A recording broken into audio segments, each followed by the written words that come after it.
to Sports Scope, the most influential sports talk show in the nation.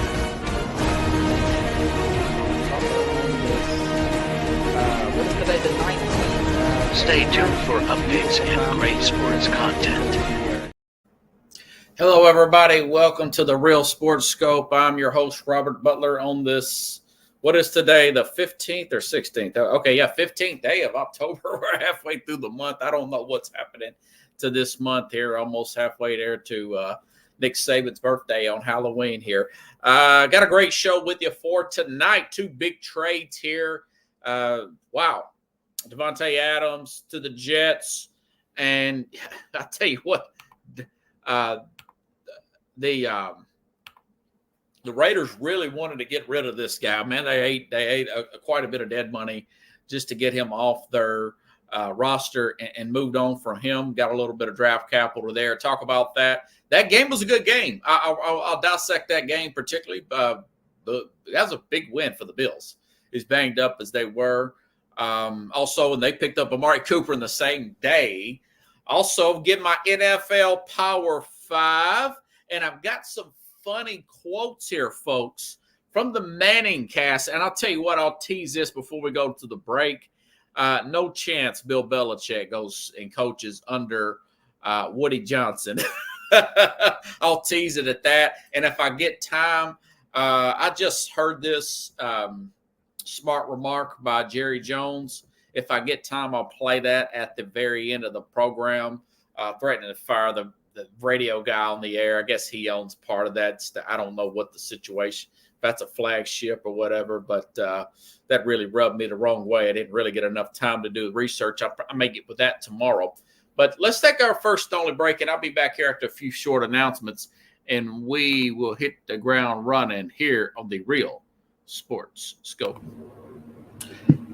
Hello, Sports Scope followers. The program has seen tremendous growth since going 5 days a week. I just wanted to thank everybody for your cash contributions and sharing the program with friends and families. Just a reminder, if you want to contribute to the program, go to the Cash App, the cash sign, and Sports Scope.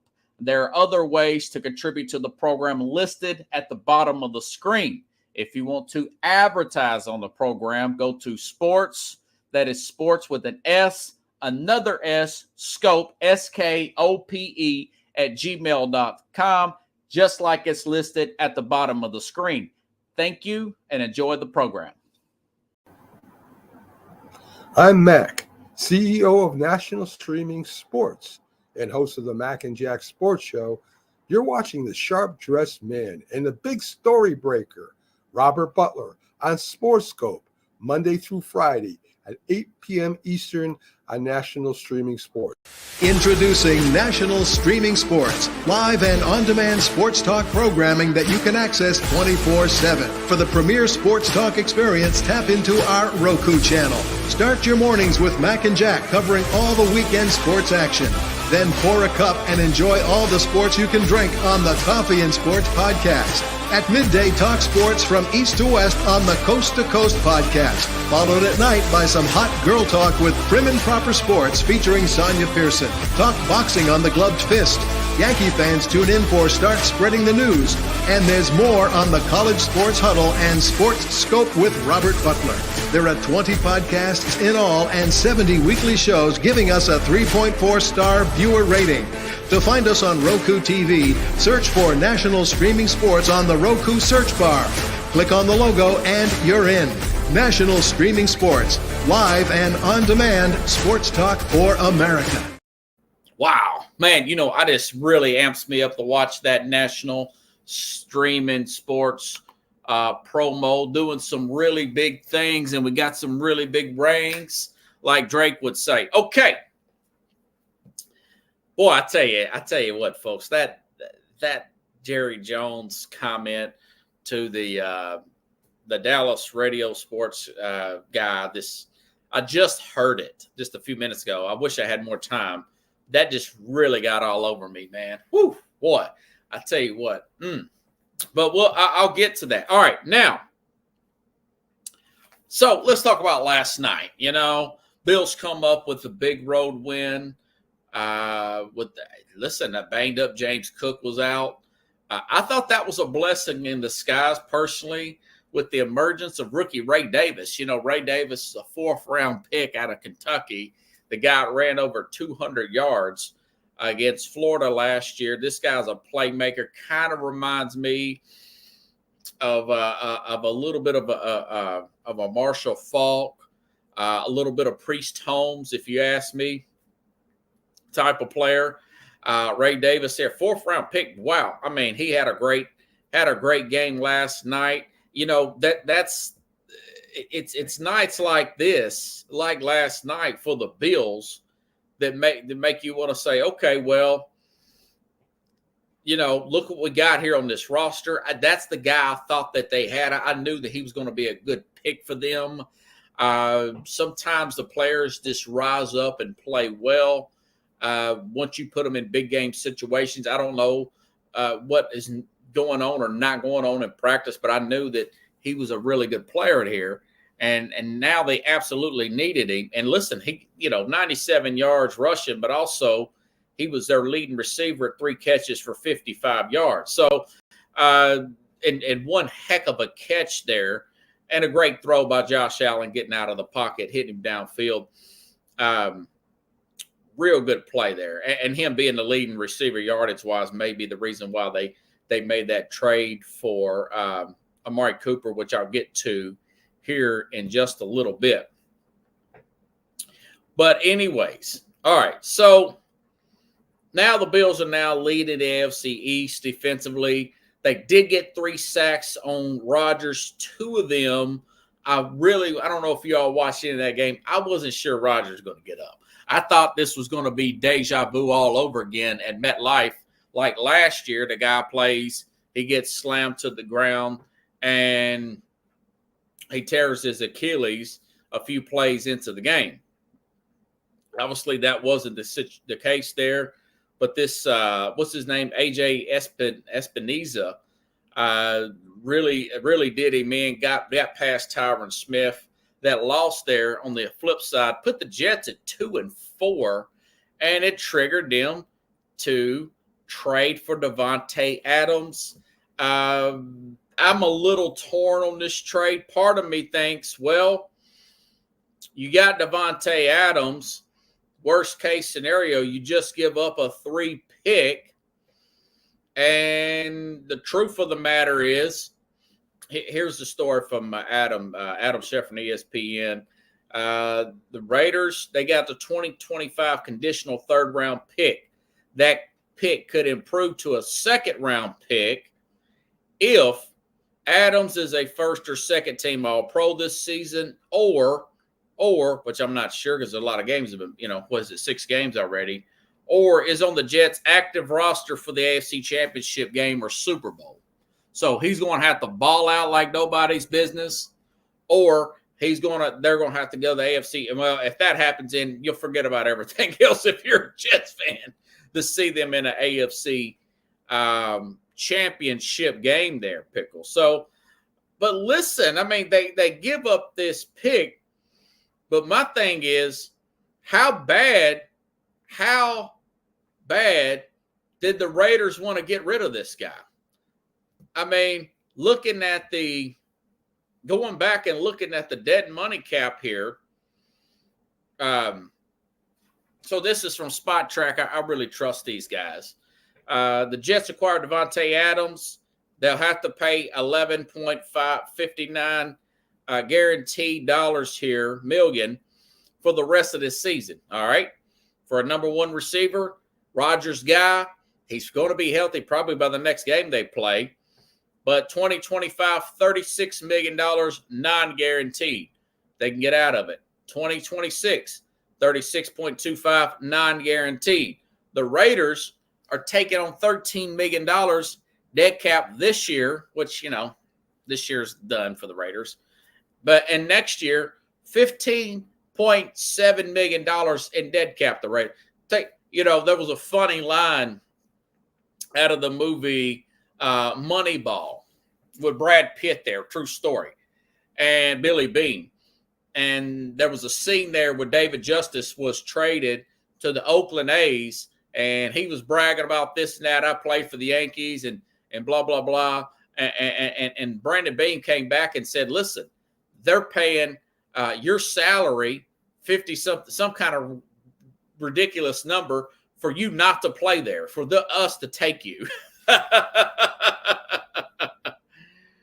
and of course, Hassan Reddick Pickle says is seeking a trade. Kind of, I was giving that 50-50 since they took Drew Rosenhaus here, but now they're going to put on Mike Williams.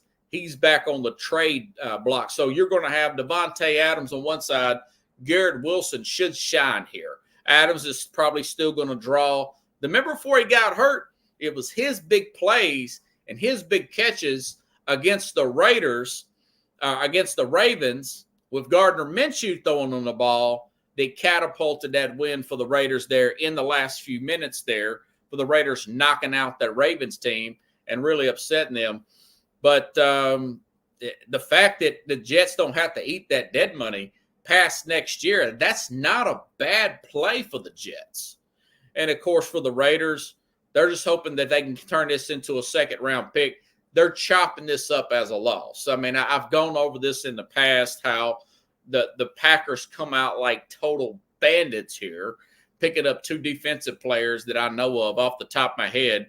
A really good defensive player, and Christian Watson off this trade. Plus, they unloaded his salary for guys like Christian Watson and who's Jalen Reed and other wide receivers who are still on rookie contracts with a Jordan Love.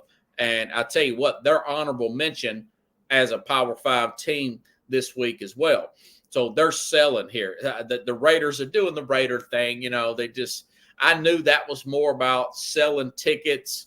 At the time, remember, they had Jimmy Garoppolo open up the new stadium. They wasn't that much farther, that they went too far into that new stadium, wanted to fill that thing up.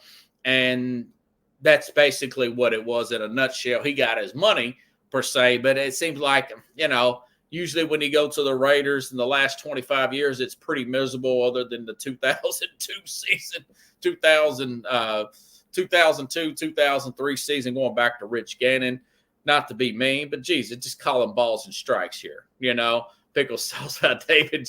They're paying us $50 million for you to go away. If you remember, Devontae Adams pushed a cameraman down after a game. It's been nothing but frustration him, and I think he had to settle some kind of lawsuit from that. If you guys recall, where the Chiefs came back and beat them, and they had a good lead here. That being said, I'm not sure exactly how good this is going to be for the Jets, but I will say this for the Jets, and I'll look at their schedule here in a minute. It was not all bad for the Jets, other than Rodgers getting rocked a few times. 3 sacks, but 2 of them look pretty bad, but I think he's going to get up. Other than that, I do like the game that the new play caller, Todd Downing, called from the Titans here. He actually called a really good game. I like those schemes. The defense they really need a pass rusher, like Pickle says. Hassan Reddick is wanting out of town. Maybe they can make a move and get a pass rusher. They've still got a few more weeks to go. Well, technically, 3 weeks from today is the NFL trade deadline, so they still got some time to go out and pick up a pass rusher somewhere through the waiver wire or whatnot. I thought that was their biggest issue. But back to Downing, I thought that Downing called a really good game. The truth about Todd Downing, yes, I've been hard on him. He kind of embarrassed himself when he made that lie up about somebody out to kill his family or something when he was caught speeding, got that DUI here in the Nashville, just south of Nashville, out in the Franklin Cool Springs area. But other than that, he was more of a scapegoat for that 2022 team here in Tennessee. There's a lot of players, the left tackle on that team, the center. These guys ain't even in the league no more. That offensive line fell apart for Tennessee, and a big part of that is why that Mike Vrabel's no longer the coach here. I mean, these guys, not only are they no longer with the Tennessee Titans, a lot of those players are no longer even in the league. You know, that left tackle there that they had here, and I can't remember his name, the Ben Johnson, the center, these guys ain't in the league no more. And the rest of them are scattered all over the place, even if they're in the league. I think maybe Andre Dillard or somebody. So the whole line fell apart on Tennessee. So Downey wasn't that bad. That's something positive to look at if you are a Jets fan and you throw in the fact that, you know, they survived.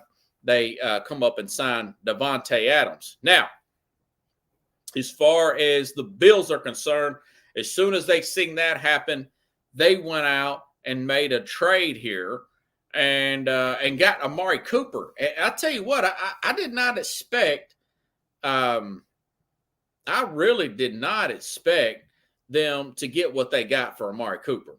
I want to say that they gave up a Cleveland. Cleveland gets a 2025 third-round pick, plus they'll get a 2026 seventh-round pick in exchange for Cooper, and they'll give their sixth-round pick here. You know, 30-year-old Cooper reworked his contract with the Browns ahead of the season, but will now go out of one of the NFL's worst teams and potential AFC title contender. So now you've got Cooper there with Dalton Kincaid, who I think is legit there at tight end. Dawson Knox, you got Khalif Shakur, and you've got Keon Coleman, who is just a rookie, folks. You know, Keon Coleman is just a rookie there. I think that it's not a bad play for Buffalo, but my thing is Buffalo still needs help on their interior defensive line. I know they're going to get Ed Oliver back at some point. They're going to need to go out and get they really need to go out and get a linebacker. If anything, try to call and get that linebacker there. Get one of those linebackers from Cleveland. Get one of those defensive players from Cleveland. They've got a very young secondary at the safety position and spots there. I know they're going to get I know they got Bernard back, but that they're supposedly going to get Milano back at some point. But I don't know at what point are they going to get Milano back at. You know, they can use another tackle. They can use another safety, a linebacker. I would still make another move on the defensive side if I'm Buffalo. Okay, that's their bigger need right now. They do lead this division. I would say Damari Cooper's going to put them in. See, Carlos thought that I was going to assume and jump ahead and say they're going to get to the Super Bowl because they got a guy like Amari Cooper who's really not a great blocker. He's really more of a poor man Stephon Diggs. That's what they're thinking. I don't want to say he's on the last year of his contract anyways. Cleveland basically stole him for like a fifth-round pick from Dallas, screwed that thing up like nobody's business. Numbers-wise, he had a good career there with Cleveland. But Cleveland's offensive line is falling apart like nobody's business, and Stefanski's offensive adjustments have not worked. They've made some bad moves there, hiring Ken Dorsey there. And, of course, Deshaun Watson looks like he's totally dazed and confused out there. You know, he looks like he's totally out of it. That owner they flip out and hit the reset button up there in Cleveland. But right now, they got more than I thought they could out of Amari Cooper, him being post 30 like that. So, but we'll see. We'll see. And I also made a note. The truth of the matter is this Buffalo Bills team needs to get Leslie Frazier back. Remember the defensive coordinator who took off Leslie Frazier, who took a year off in 2023, and then he came back last year or this past year, and now he's an assistant up in Seattle. So you got Sean McDermott basically calling the defense now, and the defense is not quite where they want to be. They still have run. You cannot be run on. If you want to be a real contender, you've got to stop the run. You still have to stop the run, you know. And Carlos, I disagree with you. I mean, you put a guy like a Josh Allen with Deshaun McVay You put him with the Baltimore Ravens. You put him with that 49er team. That's championship right there. A lot of it is the team you got around. You take Joe Burrow with Baltimore. You take Joe Burrow with the Pittsburgh Steelers. You take a Josh Allen with those two teams. That's championship. You put you flip these other quarterbacks and put them on these rosters that don't build good, decent rosters around you.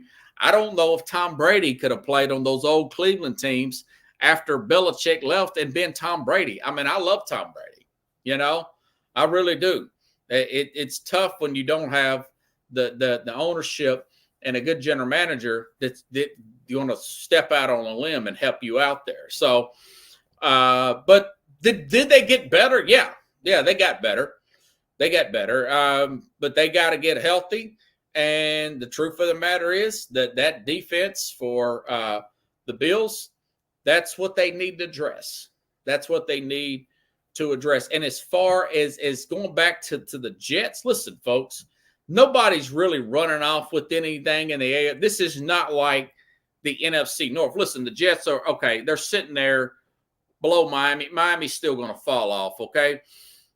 They're still below Miami at 2-4. But you look at teams like Pittsburgh at 4-2. They got the same record as Cincinnati at 2-4. All right. Indianapolis is 3-3. All right. You look at the West. You think the Denver Broncos are going to last at 3-3? I think they'll be competing with the Chargers. They'll be competing with the Steelers and maybe Cincinnati. But that's about it for the Jets, if you ask me. The Buffalo Bills are going to win that division.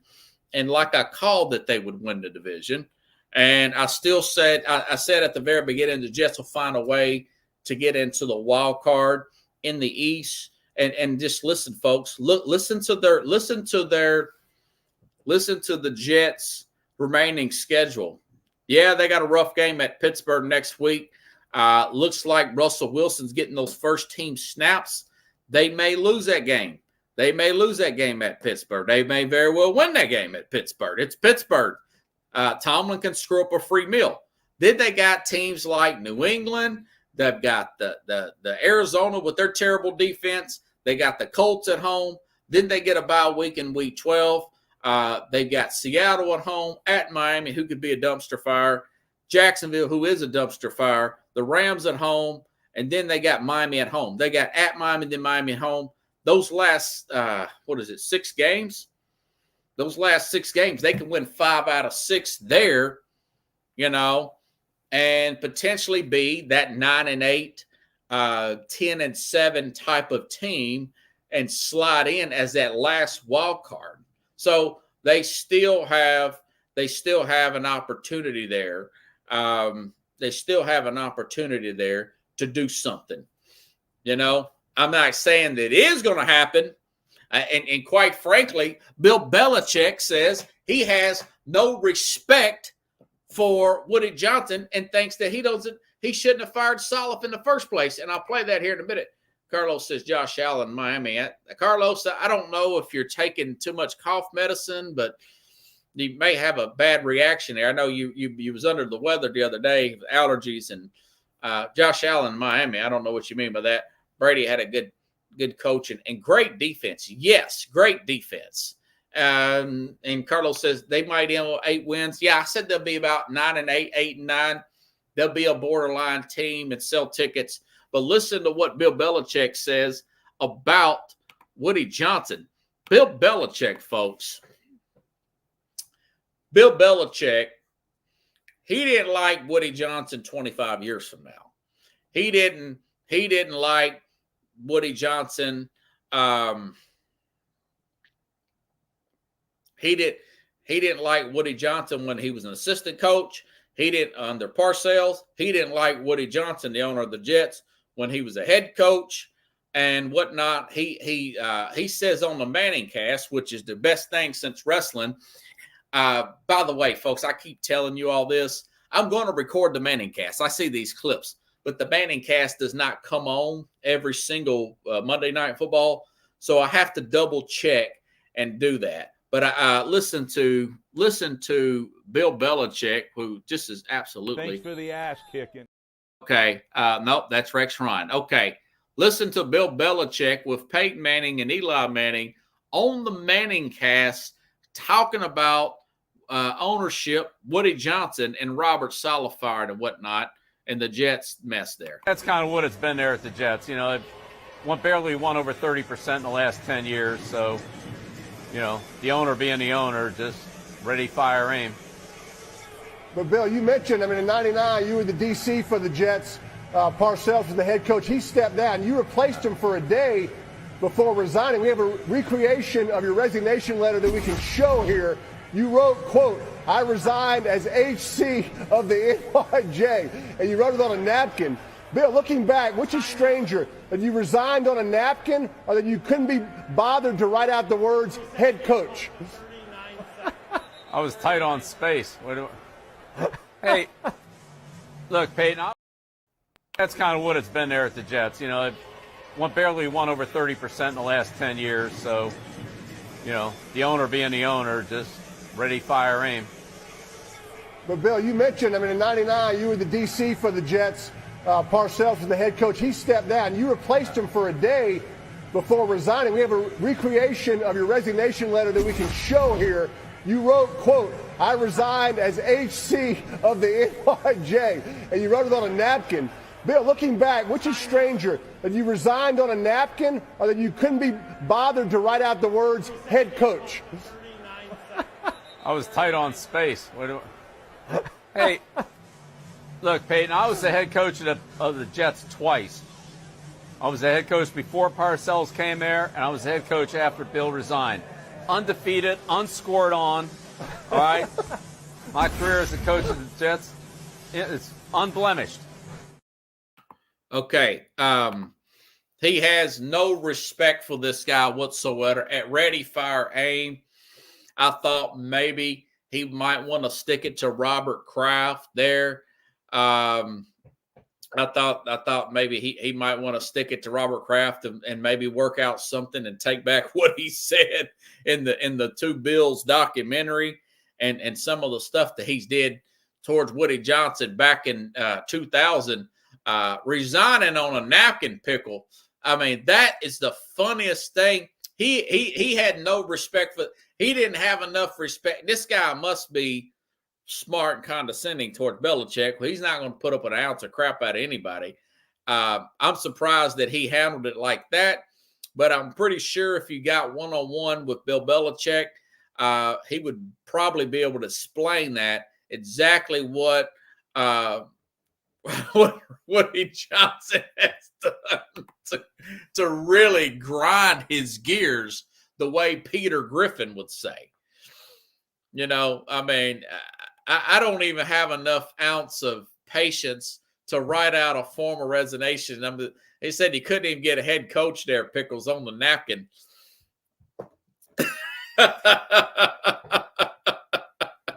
Pickle says he didn't care for that trust fund, baby. He said Billy Bill's using the stats here, what Carlos says here. That was the funniest thing I've heard all night. So he's not going to be taking the Jets job anytime soon. The Manning cast, also there was a few clips. I didn't get a chance to download them.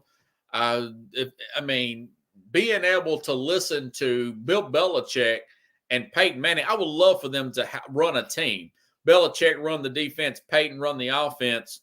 Belichick get the overall say as far as going for it on fourth down and everything. That would be a great 1-2 there, you know. But also they had Rex Ryan on.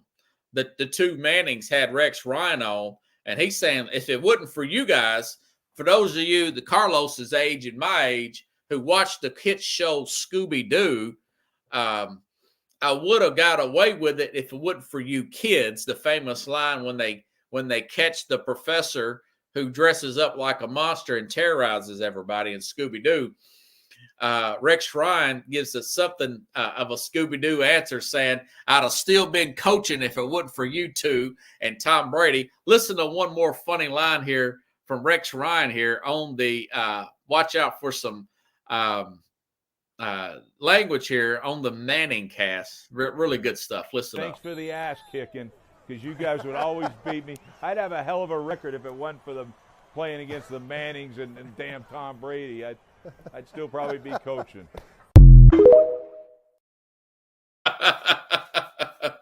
Hey, you know, he had a good couple years there with the Jets there, getting to a couple AFC championship games, but the longer he stayed with any team, it goes with the Bills too, the worse the quarterback play got. And of course, Rex Ryan is now just an ESPN personality. I like the guy. I know he's a little bit of a gas bag and full of hot air, but he's got some funny one-liners.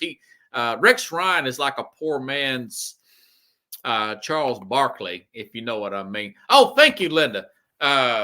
Thank you, Linda. Yeah, it's a great commercial there, an intro there for Linda McGrath there, and John, which is also better known as Mac there. Just had to play some funny bits there from the Manning cast there, Linda, with Rex Ryan and, of course, Belichick talking about he has no actual no love loss for Woody Johnson and Bill. But I want to see what exactly, Bill, what exactly did Woody Johnson say to you? You know, what exactly did this guy say to you to really get up under your skin? That's a story that really the Mannings really didn't pry on, but I thought they should have. I would have been, inquiring minds want to know. I love me some Belichick. I do think that he'll probably take a job somewhere. I don't know if it's with the Bills or with the Jags or it's not going to be the Jets. It may be with Philadelphia, but it may be in the AFC East, so he can stick it to Robert Kraft and Woody Johnson, in my opinion. Oh, wow. All right. I thought you guys would get a kick out of that. Okay. Moving right along here. All right. One more football comment, folks, before I get to the Power Five and other news and notes. Titans. I'm out of Nashville. You can see my background here. And before I go into this is one more game that, watching this game out of the Nashville area, the frustration, the frustration and just the agitation of watching the NFL, particularly this past week, particularly the Titans, compared to the exciting college games. And I said this yesterday. I know I'm beating a dead horse. It's not like this every week. It's not like this every week. The numbers do not bear that. The NFL still beats out the college game. But that's last weekend between the Oregon game, the LSU game, the Tennessee game, you people in the Southeastern Conference area that went into overtime against Florida, those games were more interesting as a whole than the NFL games. But here's one of the more frustrating NFL games to watch. That's here in Nashville. And the Titans last week, the one game that I thought even Will Levis could not screw up. Even Will Levis, Pickles, could not screw up. You're coming off a bye week. Jonathan Taylor didn't play, but I'm not I'll forgive him for that, because running back, I'm not a huge running back guy like a lot of people are. But DeForest Buckner, your best interior defensive player against Tennessee's really good run blocking scheme now, with a Tony Pollard who had a pretty good game, scored a touch, 90-something yards, scored a touchdown, and who was it? I forgot the guy's name now. Joe Flacco, a total stick man back there with this Titans defense that is the number one yardage. They're back to being number one yardage defense out there, total yards defense in the NFL. All right. Tennessee totally healthy there. And Rex Ryan, Will Levis, I think you would think Rex Ryan was coaching him if you looked at Will Levis, you would think that. Will Levis, 95 yards passing against one of the worst secondaries in the NFL, bottom third, okay? 95 yards, 63 rating, 29 QBR with the running game. This was not like he had to throw every down. 93 yards from Tony Pollard, 27 from Spears, 9 from Calvin Ridley, and they still could not beat this guy. You know, the defense gets his first interception. They still couldn't beat this Colts team. And if I am a reporter, I got my ink pen in my hand, right? I'm writing my little stuff down. If I'm asking Brian Callahan,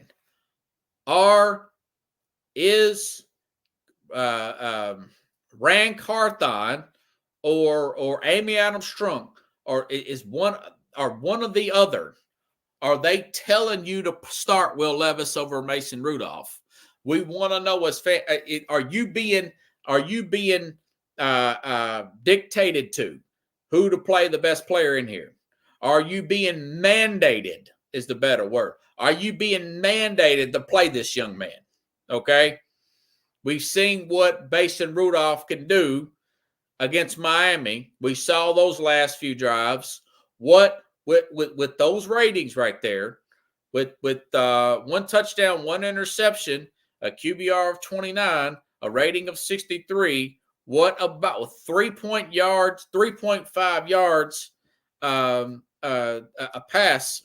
That's not me making that up. That's the actual stat line here per play there by Will Levis. Are they asking, are you being mandated by the general manager or the ownership or both to play this guy? We want to know, because this is not working right now.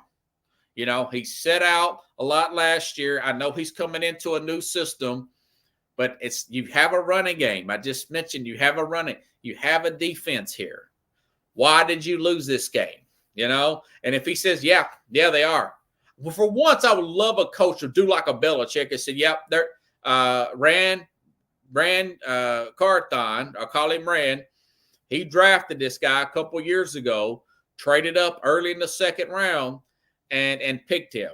I do not want to play him. I want to play Mason Rudolph, and I want to have a talk with Miss Adams and Rand Carthon to prepare to get another quarterback next year. That you made a mistake with this guy. Maybe he works out at another time, or at least bench him at some point. I don't care if he's healthy. Just at least bench him and let somebody else come in at some point. That's just I don't know how bad that's got to be. Pickle says, inquiring minds want to know in Tennessee. Yeah. Are you, because anybody with the little bit of common sense, you don't have to be a big football guru to realize that Brian Baldinger broke down some of the film in the Miami game. They get the same look defensively from Miami, and Mason Rudolph makes the throw. Will Levis cannot make the throw. So if she's saying, okay, we're mandating to play him and get him out here to a certain extent, and then we'll evaluate, okay, go ahead and play him.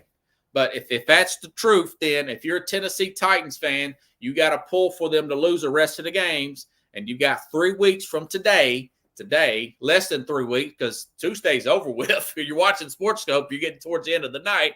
Tuesday's over with. And the Bills have a new receiver. The Jets have a new receiver. The Chiefs need a new receiver. I really thought the Chiefs were going to get Amari Cooper, ship off DeAndre Hopkins over there to Kansas City, call Brett Veach and say, hey, give us that third-round pick. We'll eat a lot of his salary this year. You can have Hopkins for nothing. We just want that third-round pick back, and then you figure out the rest of it. That's what I'm saying. If Amy Adams-Strunk and Rand Carthon are making Brian Callahan play Will Levis, go ahead and start shipping people out. You know, Calvin Ridley was already mad because he didn't get enough touches in this game. So I don't see what's wrong with that, Pickles. Pickles says 5th round pick. Now Give me that third-round pick back. This guy's still getting open. He was a leading receiver last week. They wanted to sign him. He's still legitimately he's way better than anything they got. Rashid Rice is going to be practically done for the year. Hollywood Brown, I've had Jason Pattis, who covers the team on.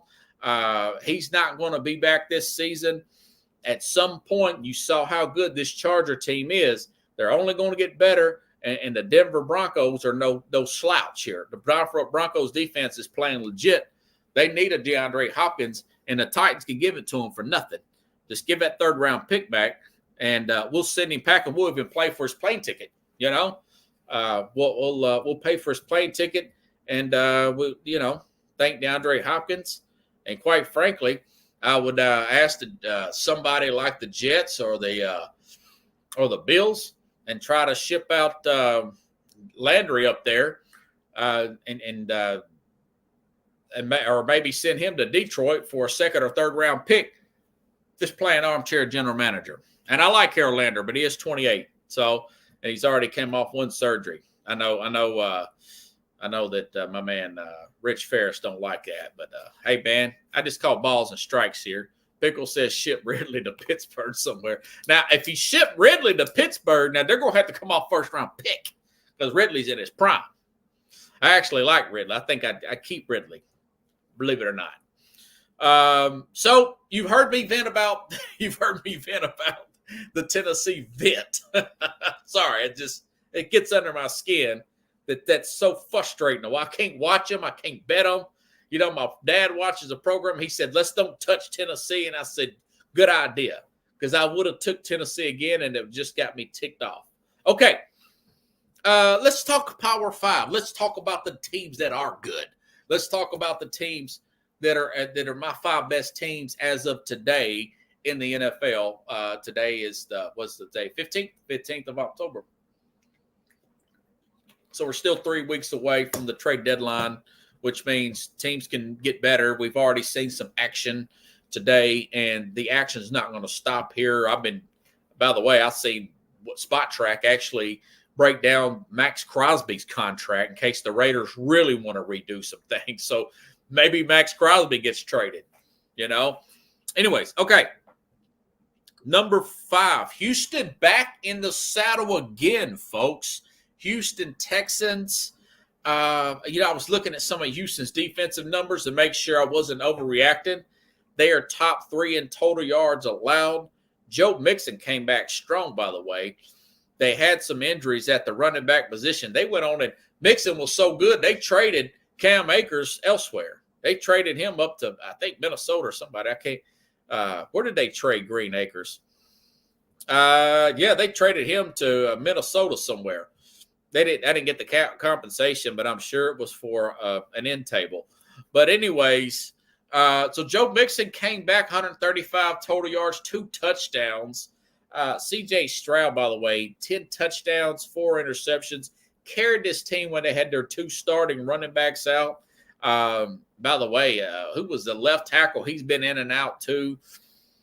Laremy Tunsil's been in and out as well. They've got 1 loss. They look like they're going to run off with the AFC South. So they are back. Listen, top 3 in run defense. You've got the franchise quarterback there. You've got the running game there. You've got the receiving core there. Now, they may make a move at receiver, but they still got Diggs. They've got Tank Dell. They've got Schultz there. I know that Nico's going to be out for a while. I don't know if Nico's out for the season or not. I know he's not going to be. I think they can live without Nico. Everybody else says, people say otherwise, and I know they beat up on a bad. Patriot team, but I still think that they're head and shoulders the best team in the AFC South, and they're one of the better teams in the league, and they're getting better defensively overall, if you ask me. D'Amico Ryan's doing a really good job there. Okay, number 4. I understand that Detroit. I understand that's fit. Pickles wanting to trade Jeffrey Simmons. He's in his prime. Okay, now number 5, Pickle says, we've got Houston there at number 5. Now, number 4, Detroit. I know they took a big hit for over the last few days, folks. I didn't know if you got a chance to see that, but the Lions here, Aiden Hutchinson's going to be out for the season. Okay, listen, in Brad Holmes, I trust. Okay, I just mentioned Spot Track mentioned that there is a possibility that he could be dealt. They broke down maybe getting Max Crosby or somebody like that. I don't know if they could pull off a trade of that magnitude. That would be a blockbuster. This stuff don't really happen that much here. That would be an interesting thing there. By the way, okay, never mind. Okay, anywho. So Detroit, the Aiden Hutchinson things, I think that will be dealt with between now and the trade deadline. They've got a big game this weekend coming up against Minnesota. That'll be one of our games we'll break down. Minnesota's home off a bye. I was going to lean Minnesota in the preseason anyways in that game, but I'll talk about that a little bit later. Again, Detroit, 2 40-point games back-to-back for the first time since 1962. They've got their center, one of the best centers in the league. I want to say arguably the best offensive line, if not the best offensive line in the NFL, according to Pro Football Focus. They're both top 5. I don't think I've seen this of anybody else other than the 49ers when they were real hot last year, but they're top 5 in both passing and running. They got more balance than a Baltimore. They're top 5 in both passing and running. And I looked up the fact that their defense has gotten a lot better. They're 8th in points allowed. And I want to say they're top 5 in points and rush defense. So they've really got a lot going on for them. They've had problems in their back end. A lot of that was their defensive coordinator there. Not a big fan of his. I wish they had Brian Flores, but nothing can be perfect. But they're at number 4. Detroit is my number 4 team there. Pickles, appreciate you. Baltimore, listen. Baltimore, they did beat one of the hottest teams at number 3 in the NFL. I said that there's a possibility playing that cross town. They're talking 30-something miles apart here. 30-something, that's about an hour drive from Landover to Baltimore because of the traffic, but it's under 40 miles. It's 35 miles from Landover, Maryland to Baltimore. So the Commanders are putting up points on everybody. They held that team to 23 points. Still by far the best run defense in the NFL. You have to throw the ball almost every single down to beat the Ravens. It just is what it is. Ravens still got a really good pass rush. Their overall defense looked much better, much improved last week. They lead the league in rushing. They lead the league also in total yards. So between Henry and Lamar Jackson, I mentioned Zay Flowers. He's getting open. You've got the dual threat there. You got the 2 tight ends now. Likely he's even a better athlete than Mark Andrews. They could probably trade Mark Andrews for somebody else who needs a tight end. You never know. And maybe they get some help there on the back end there for the Ravens. So I got the Ravens at number 3. Now they're surging, but let's see how Pittsburgh plays them really well. They match up really well. But I got the Ravens at number 3, and I have no animosity towards that. Listen, Kansas City, they were off last week, but they did beat the Ravens. They do have their issues here offensively. But listen, Kareem Hunt, as I said last week, looked like the old Kareem Hunt ketchup bottle that I'm used to seeing. I like what I've seen out of him. And I like the usage out of the play, the coaching there with Andy Reid and that defense there. And they're 5th in run defense as well. They're actually number 5. I think Detroit's number 4. I didn't realize run defense, that used to be their big Achilles heel. But Spagnuolo there, a defensive coordinator, I had no idea they were that good at run defense. No wonder they're that hard to beat. See, the whole motto, the whole idea is run the ball, keep Mahomes off the field, but they're 5th in run defense. You're going to have to throw the ball some to beat that Kansas City defense because you got to keep Mahomes off the field. I don't care if he's got a bunch of high school guys up there. It looks like him and Andy Reid, they're just going to find a way to beat you at the end of the day. So they're undefeated. They did beat Baltimore. They're probably going to make a move. And like I said earlier, I think they're going to make a move eventually with maybe a Tennessee or somebody and get one of those wide receivers. Do they make a move with the Bears? Do they make a move with the Bears and get Keenan Allen and get the Bears and throw a pick back at the Bears for an aging Keenan Allen? They need him just 1 year. Allen knows the AFC West. I'm up here planting seeds, right, Pickles? But either way, I think they're going to come back next week. They'll be pretty strong here on both sides. And I do think they're going to start getting some losses. But I still got them at number 2. And I would have them higher than number 2, but they do have some injuries. But they will get Pistachio, whatever his name is, the running back eventually. But Kareem Hunt's holding it down, man. Kareem Hunt has not been running that much this year. He's not used up at all. And, of course, number 1 there, number 1, Minnesota, of course, didn't play last week, but their second run defense. Minnesota, 63 and point differential. They have the bet. They are killing teams. They are absolutely killing. That's the best point differential in the NFL. 63. Really good on both sides of the ball. A lot of balance. Between Addison, of course, Jefferson. They still don't have their top tight end back, and Hockenson. They're playing Detroit off of a bye week at home this week. I'd probably lean towards Minnesota as well. They're the hottest team right now, but it would be hard at a neutral site to pick Minnesota over Kansas City. I just think they seem to be the hottest team right now.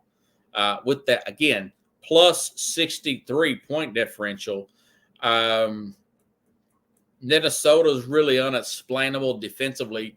Their best edge rusher, they shipped him off to Houston last year. I don't think this is going to last. I think Minnesota is going to come down to earth a little bit over the next few weeks. But as of right now, the snapshot, you got Minnesota at number 1, Kansas City number 2, Baltimore number 3, Detroit number 4, and number 5, the Houston Texans.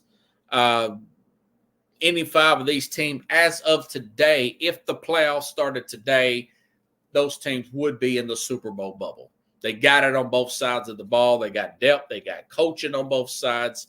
Everything seems to be everything as of right now for these particular teams. So there you go. There you have it. There's some other games I guess I could have got to and talked about Caleb Williams and this Bears team. The thing about the Bears, you just wonder, and I think I asked this to John Rostano, what if they're just good enough to get to the playoffs, but Caleb Williams has a hitch, What if so other words, they're just good enough where you keep Eberflus, but you really know there's more you can get out of the offense in a quarterback position because you really don't have the elite coaching to maximize all that talent you have on the offensive side. That's the $64,000 question. That's the reason why the Steelers fans got to be frustrated because Tomlin's just good enough not to get fired. But the good news for Steelers fans, I do believe what Ralph Williams said. I do believe that after this 3-year contract is up for Tomlin, I think it's going to be 20. He'll take a TV job somewhere. Maybe he'll retire and vanish for a year or two. Maybe he'll come back and take another job, or maybe he'll go into college, probably take a TV job. He's got a real good personality. You really want to get a really good offensive-minded head coach here to really help father the development of Caleb Williams. He's not as good as Jalen Daniels right now, but he has improved. He has improved over the past few games here. He's going up in just about every single metrics, but it doesn't hurt that he's got a really good defense around him. So that's food for thought as well. Pickles thinks he'll hit the wall about week 12. I agree. I said they'll probably be about 9-8 like they were last year, and they're going to come up just short. They're playing a very, very good division. It's the best the NFC North has ever been, in my opinion. My whole life I've never seen the NFC North. Excuse me. It was like the AFC North last year. That's why I got it confused. The AFC North last year, nobody had a losing record. And then the NFC North this year, they're on the same pace that the AFC North last year was on. So kudos to the fan bases in those areas and that region. You got a really good division, and nobody's in the bottom cellar. Everybody, you're going to have high ratings there.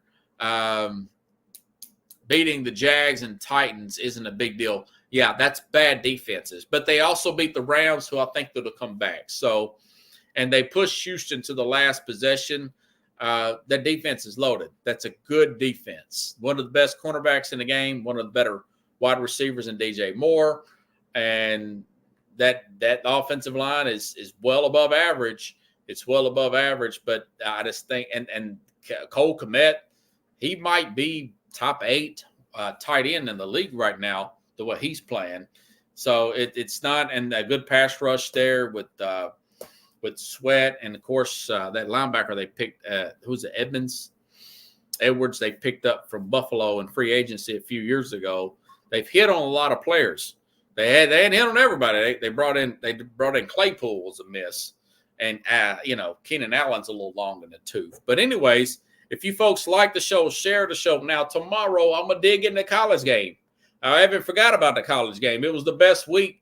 College was better than the NFL, but all these stories came out today, and I wanted to talk about, Dante Adams and Amari Cooper gets traded, all that stuff from the Manning cast. It was just too much NFL today. But I'll tell you what, tomorrow we'll be doing some college. Keith Engel will be in tomorrow, 30 minutes past the hour. Going to get Keith's opinion on Texas and Georgia next week. I have not looked at the line for that game. It's going to be in Austin.